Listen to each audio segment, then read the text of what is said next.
एक बार एक बहुत ही दुखी व्यक्ति एक महात्मा के पास आकर कहता है, मैं अपने जीवन से बहुत दुखी हूँ। भी कभी तो मुझे अपनी जिंदगी को खत्म कर देने के भी ख्याल आते हैं।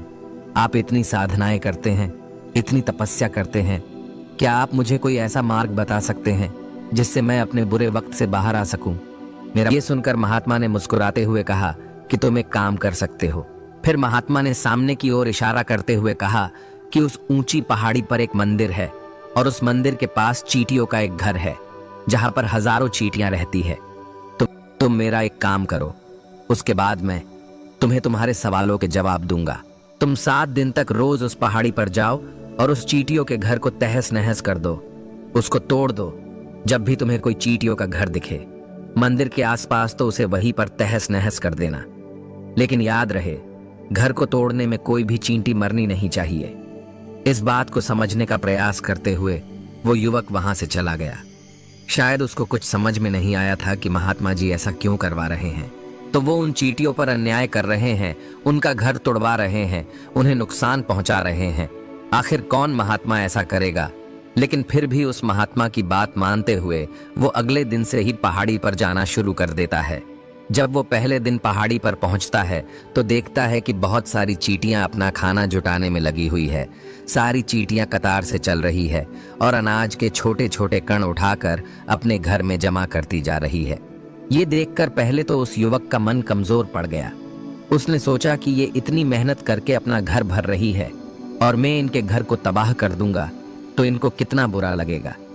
लेकिन फिर उसने उस महात्मा की बात याद करते हुए उस घर को तोड़ना शुरू कर दिया।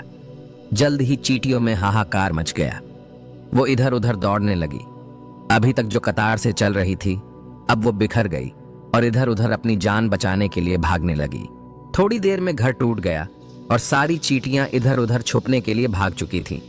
ये करने के बाद वो युवक दुखी मन से वापस अपने घर पर लौट आया। उसका मन परेशान था, दुखी था, पश्चाताप से भरा हुआ था। फिर उसने अपने बिस्तर पर रात में लेटे लेटे ही सोचा कि अब तो उन चींटियों का घर तबाह हो चुका है, अब वहां वापस जाने का क्या फायदा होगा, क्योंकि चींटियों का घर तहस नहस करने के लिए महात्मा जी ने कहा था, जो मैं कर चुका हूं। लेकिन फिर कुछ सोचकर अगले दिन उसने फिर से जाने का निश्चय किया और अगले दिन सुबह सुबह उठकर वो वापस उसी पहाड़ी पर पहुंच जाता है। पहाड़ी पर पहुंचकर वो उसी जगह पर पहुंचता है जहां पिछले सुबह उसने उस घर को तहस नहस कर दिया था। लेकिन वो ये देखकर चौंक जाता है कि उन चींटियों ने फिर से अपना घर उसी जगह पर बना लिया था और अब वो फिर से अपने घर के लिए सामान इकट्ठा करने में जुटी हुई थी। उस आदमी को देखकर लगा कि ये चींटियां कितनी मूर्ख है। इनको पता है कि कल ही इनका घर इसी जगह पर तबाह किया गया था और उसी जगह पर उन्होंने अपना नया घर भी बना लिया। और ये सोचकर वो आदमी हंसने लगा। लेकिन फिर से महात्मा की बात याद करते हुए उसने उन चींटियों का घर फिर से तबाह करना शुरू कर दिया। फिर से उन चींटियों में हलचल मच गई और थोड़ी देर में वो चींटियां इधर उधर अपनी जान बचाने के लिए भागने लगी। कुछ ही देर में उनका घर फिर से नष्ट हो गया और वो युवक थोड़ा संतोष के भाव से कि इस बार तो मैं अच्छी तरह से उस घर को तबाह कर दिया है, अब तो वो चींटियां यहाँ पर अपना घर बना ही नहीं पाएंगी। इसीलिए जाने से पहले उसने उस घर पर ठंडा पानी भी डाल दिया ताकि चींटियां वहां पर अपना घर न बना सके। और इस तरह अपना कर्म पूरा करके वो युवक फिर से अपने घर लौट आया। आज रात में सोते वक्त फिर से वो युवक यही सोच रहा था कि क्या महात्मा ये सही काम करवा रहे हैं? क्या किसी का घर तबाह करना किसी सिद्ध पुरुष को शोभा देता है? क्या हो अगर वो महात्मा सिद्ध पुरुष हो ही ना, क्या होगा अगर वो मुझे बेवकूफ बना रहे हो? लेकिन फिर उसने निश्चय किया कि मैं अपने काम को पहले पूरा कर लेता हूँ, उसके बाद ही पता चलेगा कि महात्मा मुझे से ऐसा क्यों करवा रहे थे। और यही सोचकर वो रात में सो जाता है। अगले दिन सुबह उठकर वो फिर से उसी पहाड़ी की ओर निकल जाता है। पहाड़ी पर पहुंचकर वो उसी जगह पर पहुंचता है जहां पर उसने उनके घर को तबाह कर दिया था और वो ये देखकर खुश हो जाता है कि वहां पर कोई भी घर नहीं था। सारी चींटियां वहां से भाग चुकी थी। अब उसने सोचा कि अब मेरा रोज रोज आने का क्या फायदा होगा, क्योंकि चींटियां तो अपना घर बदल चुकी है और महात्मा जी ने मुझे 7 दिन आने के बाद कहा था। लेकिन आज तो तीसरा ही दिन है, अब बाकी 4 दिन वापस आने का क्या फायदा होगा।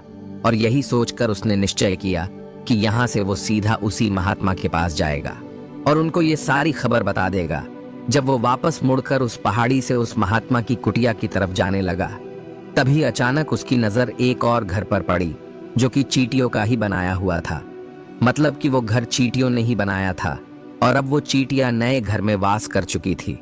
ये नया घर उनके पुराने घर से थोड़ी ही दूरी पर था और जब उसी युवक की नजर उस घर पर पड़ी तो उसने सोचा कि शायद महात्मा को पता था कि ये चींटियां अपना घर यहाँ से बदल कर किसी दूसरी जगह पर बना लेगी, इसीलिए उन्होंने मुझे 7 दिन आने के बाद कहा था।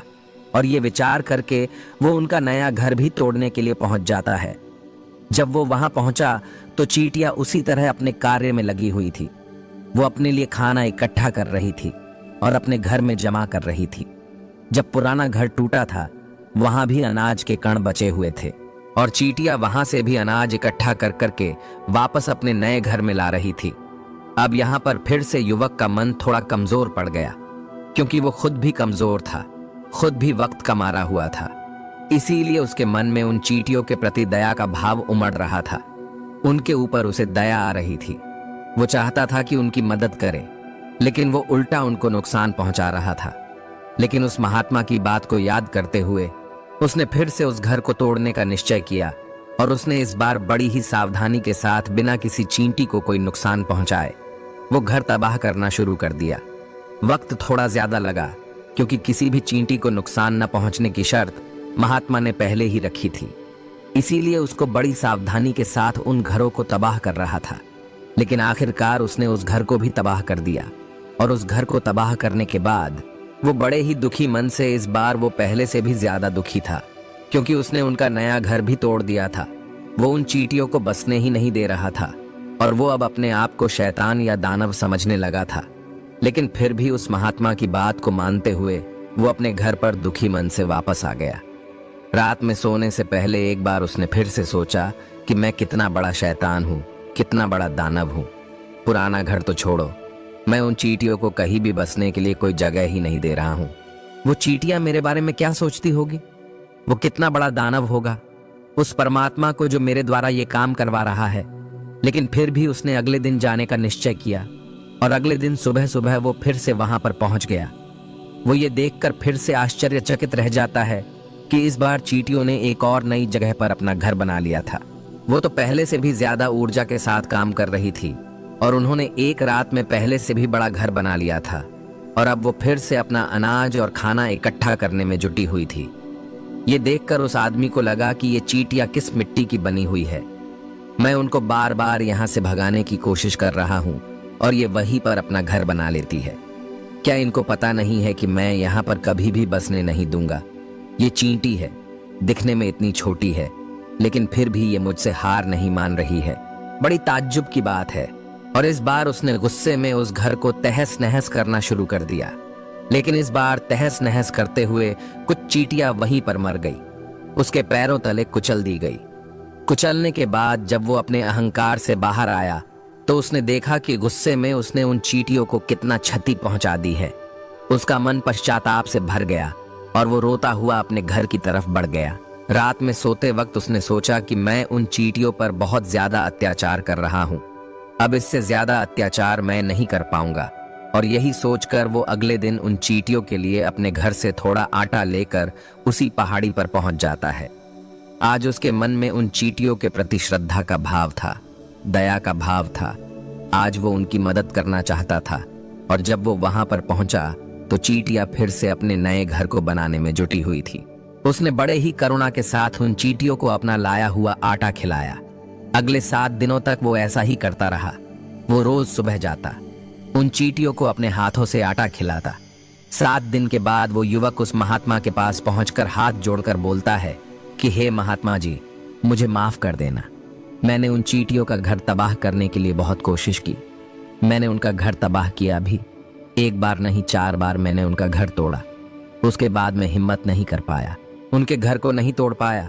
मैं समझ सकता हूं कि मैं आपका काम पूरा नहीं किया और इसके बदले आप मुझे तरीका भी नहीं बताएंगे जो कि मुझे मेरे बुरे समय से बाहर निकाल सकता है।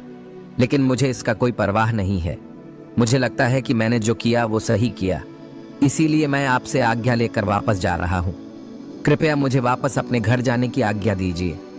ये सुनकर महात्मा ने मुस्कुराते हुए कहा कि अरे बेटा, कहाँ चल दिए? रुको तो सही, जलपान तो कर लो, थोड़ी देर ठहर जाओ, उसके बाद चले जाना। और ये कहकर वो महात्मा उस युवक के लिए पानी लेकर आते हैं। पानी पिलाने के बाद महात्मा उस युवक से पूछते हैं कि तुम मुझे ये बताओ कि आखिर तुम उन चींटियों का घर तबाह क्यों नहीं कर सके?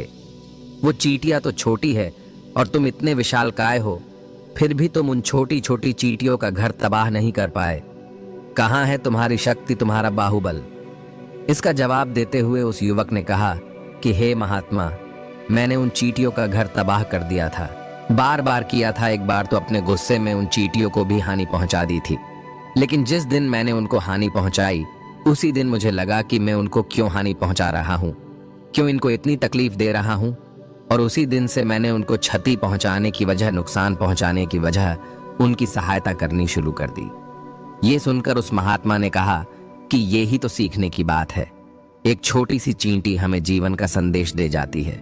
मैंने तुम्हें उन चींटियों का घर तबाह करने के लिए नहीं भेजा था, मैंने तुम्हें भेजा था ताकि तुम उन चींटियों से कुछ सीख ले सको। तुम्हें क्या सीख मिली? उन चींटियों से क्या मुझे बता सकते हो? ये सुनकर उस युवक ने पूरी कहानी बयां कर दी।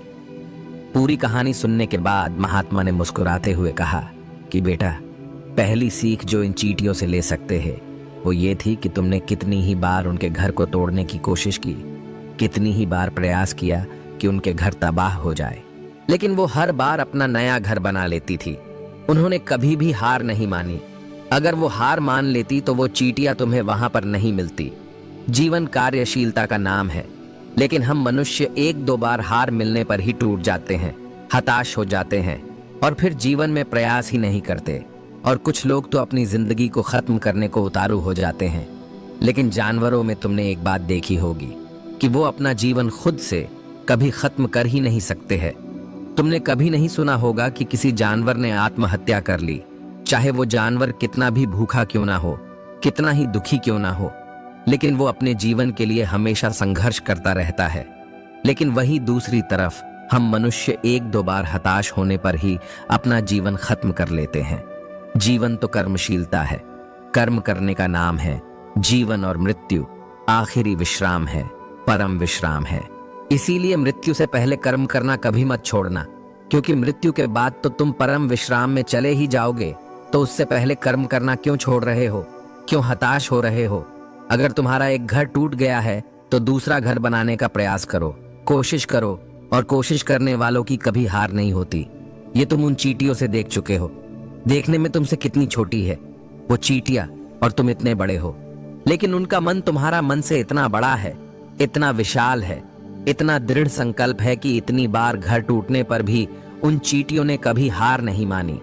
दूसरी सीख ये है कि जब भी हमारे ऊपर बुरा समय आता है, हमें लगता है कि ये समय कभी नहीं जाएगा, ये समय मेरे जीवन को बर्बाद कर देगा, मुझे कभी नहीं जीने देगा। और अपने इन्हीं ख्यालों से, अपने इन्हीं विचारों से, जिसका असलियत में कोई भी अस्तित्व नहीं है, वो सिर्फ विचार है, और वही विचार हमारे मन को दुखी कर देती है और इसीलिए हम प्रयास करना भी छोड़ देते हैं। लेकिन तुम खुद सोचो कि बार बार प्रकृति हमें